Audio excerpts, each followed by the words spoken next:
Hello everybody. I didn't make an English video in a long time since I was concentrating on the German channel, as the numbers of subscribers rocketed within the last weeks from about 70 to think about now it's almost 400. And the funny thing is that like 50% of the views on the English channel are actually from German viewers, so yeah. It's only logical to concentrate on the German channel then. But anyways, so which gear do I use for touring? And I consider tours only trips which are longer than 500 kilometers, so about 350 miles, because everything else you can do in one day easily without any sort of special preparation. So in my opinion, the most important thing is your safety gear, or say what you're wearing for weather protection. As I've chosen not to wear textile clothing because it's inferior to leathers and my leathers aren't waterproof, I have no option but to buy a separate raincoat. So the first one I bought was a £5 raincoat, and it was so cheap it disintegrated after 100 kilometers. It just ripped into pieces. Some pieces of it even smashed into the face of the guy riding behind me, so it wasn't warm anyways. It could keep the rain out but not the cold, so that was a pretty bad choice. The next thing I bought was a single piece raincoat, which was quite okay, despite from the fact that some water was collecting in my crotch, so I always had wet balls, which is not pleasant while riding at all. So I was searching for other stuff then, and I ended up with a two-piece raincoat from Buse, which will cost you around 80 or 90 euros for the set. And this is awesome. It has a light mesh inside, so it keeps the cold out for quite a while. It is windproof and it's waterproof, and I mean 100% waterproof. I was riding this for a whole day through France when it was raining very hard all the time, and I was completely dry at my destination, so I can very much recommend this. I'll put the link in the description. I even wear on very cold days when it's not raining because it keeps the wind out. So my leathers I'm currently riding are perforated for the summer, so everything below 10 degrees is quite cold for a long ride. Unfortunately, my boots aren't waterproof, so I have to buy some over boots, which I haven't tested yet, and they're pretty cheap, like £5 from China, but they look quite promising, so I'll test it on the next long trip, because I will ride back to Germany in April for, say, a week. And the other very important thing is tools. It's not that important how many tools you have, it's important that the tools you have are high quality. So surprisingly, the tools the KTM comes with are pretty good, so I always have them with me in this little bag here, together with cable ties, duct tape and WD-40. That's the main stuff you need. That's really the most important stuff. Anything else is just nice to have. And you should have a flashlight should you have a problem at night. But let me get some fuel first.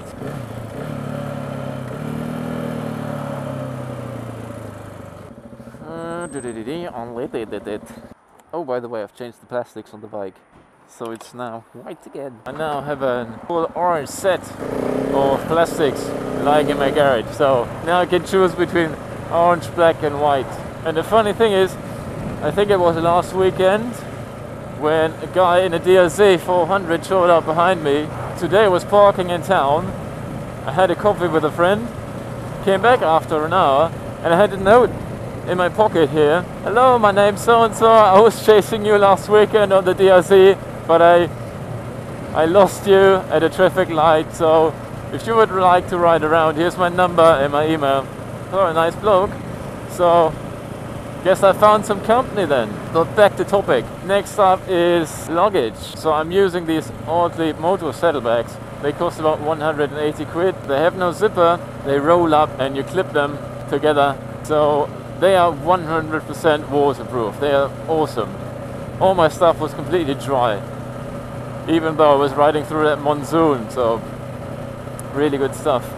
I suggest you should not buy the cheapest stuff, because the cheapest stuff turns out not to be waterproof for that long, just about an hour or two, and you end up with wet gear and clothes and stuff that you don't want that.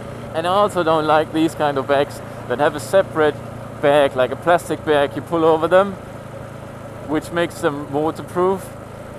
In case you run into a bad weather condition when it starts raining, most of the time you don't even have the time or can pull over to get this little bag over your luggage. It's just impractical. And if you have 100% waterproof luggage anyways, you just don't give a shit. Another nice addition for touring to your bike is a windscreen. Keeps away the cold from your chest pretty good. I got a different seat. I got this Cahido seat for a while now, and it's so awesome. So this is a very nice addition for feeling comfortable on the bike for a long time. If you're riding in cold weather, heated grips might be worth a try. The BMW I had for a weekend had them on it, so it was really cozy. And it was much colder than now. It was about 3 or 4 degrees. But since it had those heated grips, and the windscreen was huge, I mean really huge, like that size, you didn't feel cold at all. Proper touring bike. It was a BMW R1200 GS, model year 14. Very nice bike. And of course you should have waterproof gloves. Regarding helmet, well, I'm riding motocross helmets only with goggles, so it doesn't keep the rain out at all. But the nice thing is, if it's raining for quite a while, my ski mask gets soaked, so I can suck the water from my ski mask. I can basically drink without having to stop. It's like a camelback. One special thing for this bike, the stock exhaust gets really hot, really hot. Within the first months I had the bike, I lost a lot of skin on my fingers. So I bought an aftermarket exhaust. It's not really aftermarket, it's a KTM exhaust, but a Power Parts exhaust. So that one doesn't get as hot as the other one, so it doesn't melt the saddlebags. In case you'd be using the stock exhaust, I recommend a little heat shield you put onto your exhaust. You can buy them from Enduristan, about 20 to 25 euros. It's alright. I got one at home because I I bought it so I didn't have to pay for the shipping costs. So I probably don't even need it, but it's nice to have. And as you may have noticed, you cannot hear the intake noise anymore on the bike. It's only the exhaust now, because I fitted the stock airbox lid again, because I just can't be arsed. Because that growling noise from the intake makes me mad, and it sucks for vlogging. If I have to scream into the microphone if I'm on the throttle, really sucks. So now it's really nice and I like it. You can finally hear the exhaust again. I hate this. I hate this. Could take 10 minutes now. Well, so anything else for touring? Yeah, some minor bits though.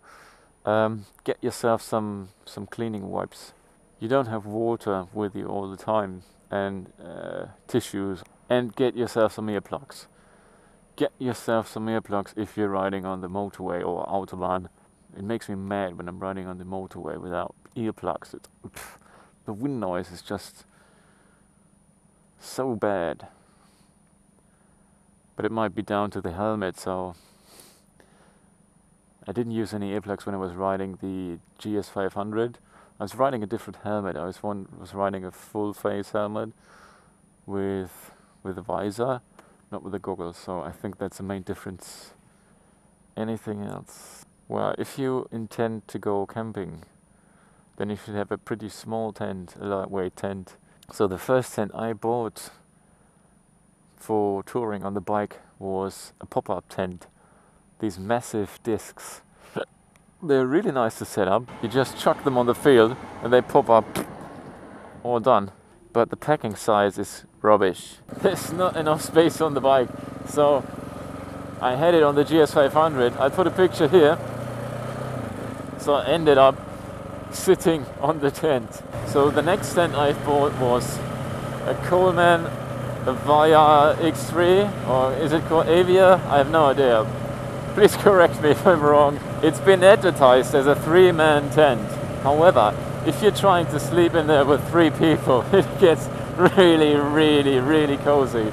I did it once on the 24 hours race on the Nürburgring with 2 friends, but I wouldn't do it again, really. It's just too small. And you can't sit up properly, only in the very front of the tent. So I bought another one, a Coleman tunnel tent style thing. I don't know the name.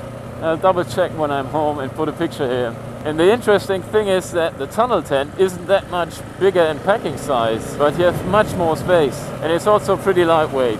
So the smaller tent got some aluminium rods, which are pretty lightweight, and the bigger tent has glass fiber rods, which I have exchanged for aluminium rods. I haven't set it up yet with the aluminium rods. They might crack because you have to bend them a lot. I will set the tent up before I go on my next trip. Always try out your gear before you go on a long trip, because if you need to set up your tent pretty quickly when it's raining, for example, you've practiced before and you're not struggling to set it up when you don't want to. So it's all a matter of preparation.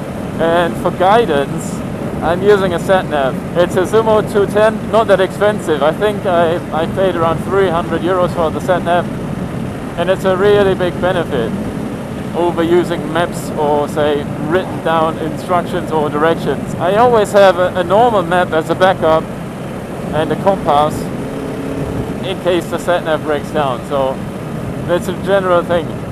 Anything that could break down due to it being electronic device or running out of battery, always have a backup. So when I made that trip to Spain, my phone died on the first day. I think it was the battery. I think the battery just completely died, and I didn't have any spare battery with me. So for the next trip I always have a very cheap mobile with me, like a 10 quid mobile.